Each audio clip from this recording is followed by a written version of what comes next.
Food safety, yes, okay. I talked about the form that I've developed, and it's basically off the good agricultural practices. I took things that are applicable for us, and they filled that form out, and we go from there.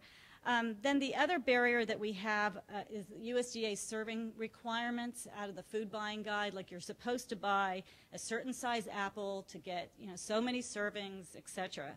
And we've overcome that by salad bars, and I'll talk to you about that in a minute. And then determining the right crop for harvest of the month has been a challenge. We've had lots of help in doing that, but we still every once in a while have problems. And a good example is kiwi.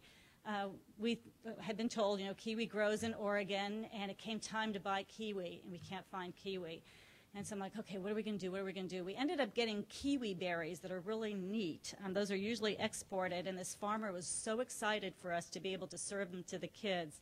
He sold them to us at a cheaper cost, but it was still quite a bit higher than what we would normally buy. But that was an opportunity. So how has Portland Public Schools overcome some of the barriers? The number one word is partnerships, and EcoTrust is instrumental in helping us in, especially at the beginning, starting with the harvest of the month, helping me locate farmers. Without that, I couldn't have done it. I go to the farmers market every week, and I've met farmers, and I was the one who was able to help find the strawberry farmer, but some of the others, there's no way we could have done it without them. And then the other, some of the others that I've listed here, Truett Brothers, Willamette Fruit Company, Roadrunner Pizza, all these companies, we went to and asked for specific things. So for example, with Truett Brothers, we said, do you have anything locally that you're using, local ingredients, and we know it's produced in Salem. And so we're using a 3-bean chili from them this year on the menu. And we're working with them also to develop some other products that we can use on our lunch menu. Willamette Fruit Company, I met Jeff Dunn from that company a couple of years ago when the Oregon Department of Agriculture put together a meet and greet type or a speed vendor dating session where they brought in a bunch of vendors, local vendors, and I met Jeff and called him and said, we love your cobblers, but we can't afford them. So can you work with me on developing a cobbler that we can afford? And he loved the project and wanted to help us. And his willingness, we were able to serve the cobblers. And his cobblers are normally sold, at Zupans, New Seasons, stores, at that level. So we were very excited about that. Our pizza is made by a local company, Roadrunner Pizza, and we went to them and said, we'd like to use shepherd's grain flour in our pizzas.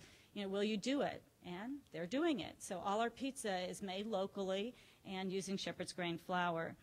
Fred Meyer Bakery, we went to them and said, we'd like you to use shepherd's grain flour in making our rolls. Will you do it? And we had an advocate there that worked with us, and now the products, our hamburger buns and dinner rolls, sub buns, are made by them, and they use shepherd's grain flour. Teeny's was another company. They're making using shepherd's grain and making a mozzarella stuffed cheese stick specifically for us. They came up with that. And then Fairlight Bakery, I think Tom's in the room, worked with us on coming up with a breakfast bar.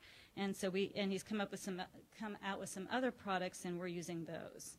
So again, the number one thing is you've got to have partnerships, and I heard that throughout the whole meeting, that partners are so critical. Some other things, determination and perseverance. If you don't have that, it's never going to work. And you just have to stick in there, and some things work out well and others don't in doing some of the procuring. For our staff, like I said, our staff is not that skilled in cooking. And so I put together, and it's expensive to train them, to bring them all in for a training. So I have put together some tutorials. So for when we did our beets, for example, I did a tutorial that they could watch online at their kitchens, and it told them exactly what to do. Staff actually is liking it, and they like the training that they get that way and don't have to come in specially for a training session. Our salad bars allow us to use various sizes of fruits and vegetables. And so that has been really helpful in being able to use different size apples, different size pears, plums, whatever's in season. We've been able to do that because we put the fruit out on the salad bar. They can take as much of that as they want. And so that's been very helpful. I've already talked to you about the form that I've developed. And then in our RFPs, what I've done is added language. We have long-term RFPs, like I said, they're 5 years. They're a year, and then you roll over up to 5 years. So with our main food line distributor, what I did is I added where I can add products. So the chili that we're getting from Truett comes through FSA, and we have a certain a markup that they give us, and that's how we've been able to include some of the local processed items.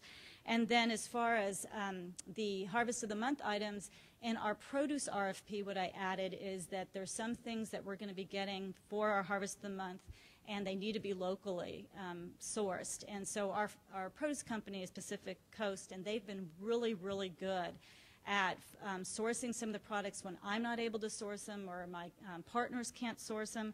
And in addition, what we're working on this year is they always send me an email and say, okay, this is local and it's in season, do you want to buy it? And so we've, as a partner, really worked really well with them, and they've been just great.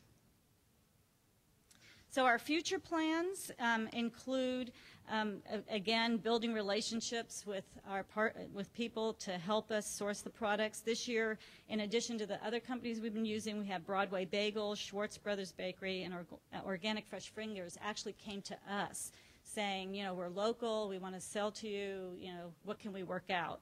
Then the other thing I've started developing is a PPS contact list as we develop the relationships with some of the farmers. I'm developing a list, so I don't always have to search, who am I going to get what from? I have the list. And then something we're going to try, Corey Schreiber, there you are. He's going to help organize a meeting in January with farmers so that we can pre-plan what we're going to do next year. And that'll be such a time savings. I'm so excited about it. We're going to meet with farmers in 2 parts of the state and hopefully get our harvest for next year planned out. That's all. Thank you.